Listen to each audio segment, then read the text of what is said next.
الوعي هذا في واعي.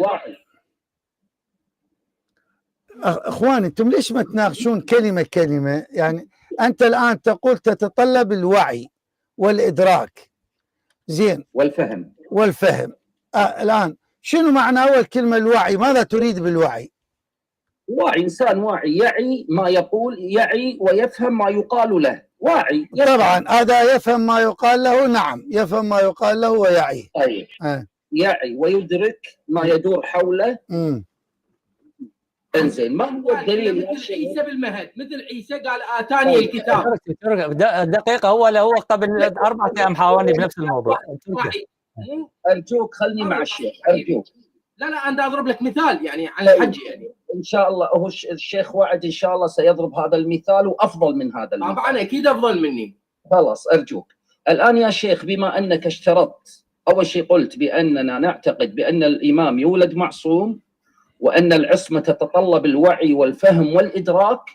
ما هو الدليل يا شيخ على ان الامام الهادي على سبيل المثال ولد يفهم ويعي ويدرك، حتى استطيع ان اقول انه ولد معصوما؟ يعني عمره 3 دقائق 5 دقائق.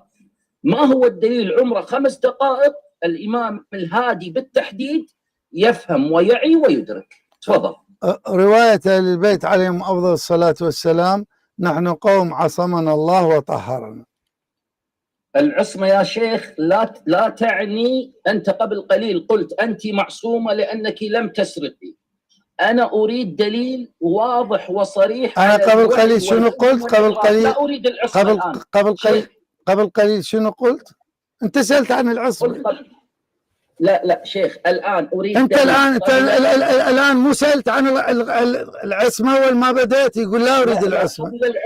لا شيخ، ركز في سؤالي. أريد دليل أن الإمام الهادي يفهم ويعي ويدرك أول ما انولد، ثم نناقش عصمته. لأن الروايات تقول نحن قوم عصمنا الله وطهرنا. نعم.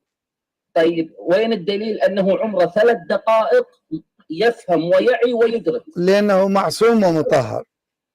يعني الرواية مو مقيدة، افهم، الرواية مو مقيدة بزمن. شيخ أرجوك، العصمة يا شيخ كما يعرفها بعض علمائكم انه لا يخطئ، لا يذنب، لا يسهو، لا يزل. متفق معك في ذلك. انا ما عندي مشكله انه معصوم في الكبر، ما عندي مشكله. لا لحظه. علماء الشيعة قالوا انه هذه تشمل فقط وهو كبير، ولا هي من راسك؟ لا منذ الولاده. اذا تجيب عن نفسك. شنو بعد؟ اذا اريد اذا اريد الدليل الذي ادعاه علماء الشيعة انه معصوم منذ الولاده بحيث يفهم ويعي ويدرك. انت تعي وتفهم وتدرك ماذا قلت ولا لا؟ انا قلت لك افهم وعي الامر وادرك الامر. ما هو؟ ان الامام عليه السلام قال نحن قوم عصمنا الله وطهرنا، معصومون مطهرون. وما في عند علماء الشيعة، لأن الكلام عن الشيعة لم يقولوا عمره 20 ولا 30. وانت اعترفت أن العصمة من الزلل ومن الكذب ومن المعرفش ومن الخطأ. إذا تم الجواب. الآن أنا دوري أسأل، تسمح لي؟ لا ما تم الجواب يا شيخ. أولا أنا ما قلت، والله أخواني يخافون أنه أفكك وياهم العبارات وأسألهم. شوف الآن سقط ما في يدي. هو الآن تفاجأ من الإجابة، إجابة قوية ومباشرة وبدون لف ودوران. قال لي معصوم من الولادة، قلت له نعم. قال لي دليلك، قلت له عصمنا. قال العصمة وأجبته. الآن أنا أسألك، هل النبي محمد صلى الله عليه وآله عندكم معصوم ولا لا؟ تفضل. طيب أولا يا شيخ، أنت تريد أن تهرب إلى الأمام. ما انتهينا من عصمة الهادي. أرجوك شيخ، الدليل أنه معصوم منذ الولادة. الدليل يا شيخ، اوقف سؤال بسيط. لا تنقذوا وعد، لا تنقذوه، لا تنقذوه. مستحيل، لازم مدرك. افتهمت؟ طيب. لازم مدرك، لأن يصير الشغلة ما بيها معنى أصلا. طيب الدليل أنه لا يدرك. دقيقة ولا دقيقة. الله تبارك وتعالى. أنا عندي دليل أنه لا تنقذوه. انقذوه على شنو؟ ضيع حقك. والله اخرجكم من بطون امهات تكون مضبط على عيسى عامه وبها تحدث. لا تنقذوه حتى يبين شنو. شيخ وعد مداخلاتهم تنم على انك لم تجب وتعجز عن الاجابه. ارجوك خليك. والله العظيم جواب شافي. والله يا شيخ انت جاي تهرج. انت جاي تهرج. لا جاي تهرج. تنقذوا على تنقذوا ولا هو شيوخك هاربين هذه الموضوع. شوفوا ازاي. لا انت منو؟ خليه مع حقه. شيخ خليه يكمل. انت اعطيه حجه انه هو بيقول انه ابو اديب لحظه ابو اديب، انا ادري بيك انت مخالف الي، اناشدك الله غدا ستلتقي. انا اجبت عن سؤالي او لا؟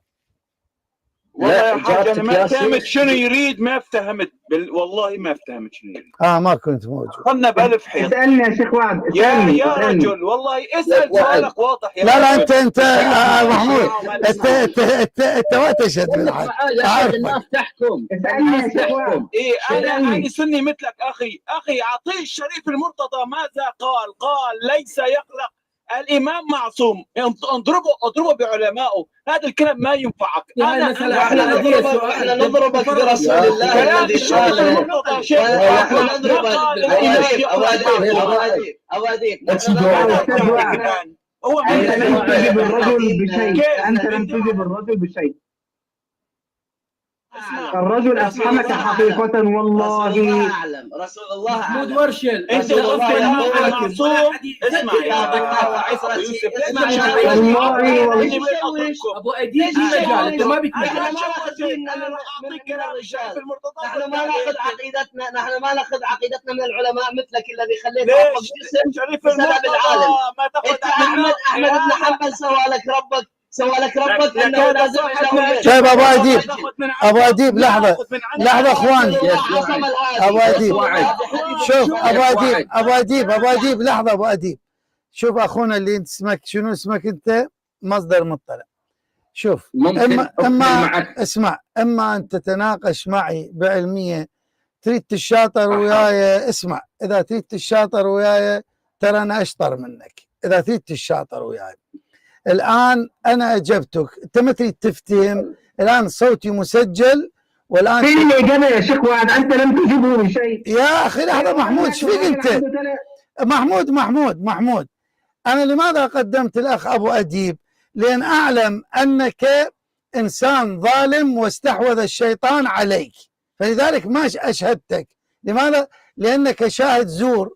لما قلت دعني اشهد قلت لك لا اريدك. لماذا؟ لانني اعرف انك شاهد زور. والان سؤال راح الان اجيبه كما اجيبك كما اجبته. هو قال لي اسمع، قال لي الامام يولد معصوما. اجبته بنعم يولد معصوما ولا لا؟ يا محمود اشهد بالحق. نعم حجي نعم. انت اجبت معصوما لكن كلام. اسكت اسمع. لا نقطة حتى ابين شلون انت شاهد زور. يا اخ محمود، هو سألني ان الامام يولد معصوما. اجبت نعم يولد معصوما او لا؟ اجبته حجي. شلون محمود؟ تقول لك جواب. شلون محمود؟ ايوه اجبته. نقعد دول طول النهار بقى اجبته. شوف اخواني، اذا قال اجبته قبل قليل يقول ما اجبته. هذا ليش تكذب؟ لك ليش تكذب معي؟ هذا سؤالي يا شيخ، ليس هذا سؤالي. خلي اقرا له روايه اهل البيت اذا يسمح لي. شيخ اسمع وليد انت سألت عن العصمه. اسمع، سألت عن العصمه في الولاده. اسمع، الروايه في الكافي الحديث الثاني صحيح العلامه المجلسي الجزء الاول صفحه 203. روايه طويله بس حقرأ لك الشاهد. يعرف هو وليد اكتم المايك ولا تنزل؟ خلي اقرا الروايه. انت سألتني سؤال ما يعرف الجواب. ابو كريم لحظه اخواني، لا احد يتدخل. ما يعرفها قلها. لحظه ما يعرف يا اخ مطلع. انت تريد يعني تنتصر على شخصي، تتناول شخصي. لا أريد. انت اسمع يا اخي الكريم. اسمع. اي انت منتصر وانت عالم وانا ما اعرف وصفقوا له. يلا شكرا جزيلا. خلاص ارضيت غرورك.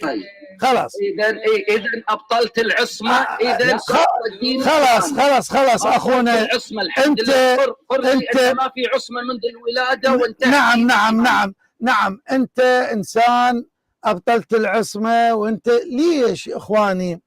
لان انتم ما تتكلمون قربة الى الله تبارك وتعالى، يعني تريد ان تنتصر على الانسان. في هذا البرنامج نحن نريد ان ننفع الدين، نعمل من اجل الدين. حتى انه الاخ ابو يوسف الله يحفظه الان عندما تكلم عن اهلنا في فلسطين، مع العلم هم ليسوا على المعتقد وكلنا نعرف هذا الامر، ولكننا نعمل للدين لان ديننا يأمرنا انه نعمل لاجل الدين. شلون انتم تقولون علي حارب تحت ما ادري لواء ابي بكر وما اعرف ايش، تكذبون على الناس. والامام علي عندما كان يخرج لله. الحسين عليه السلام يقول تركت الخلق طرا في هواك الله. انت مجرد انه تريد تنتصر لنفسك. انا ما اريد الانتصار لنفسي، انا اريد الشيعة يدوسون علي وافتخر، ما اريد. انت تريد تكون اعلم مني، خلاص انت اعلم مني، انت افحمتني، انت العالم، انت الكذا، يلا ارضيت غرورك. اخواني ارجوكم ارتقوا بمنبر الحوار. حوارات شخصية لا تنفع، حوارات الشخصية لا تنفع. ما الذي تريده؟ عليكم السلام ابو كريم.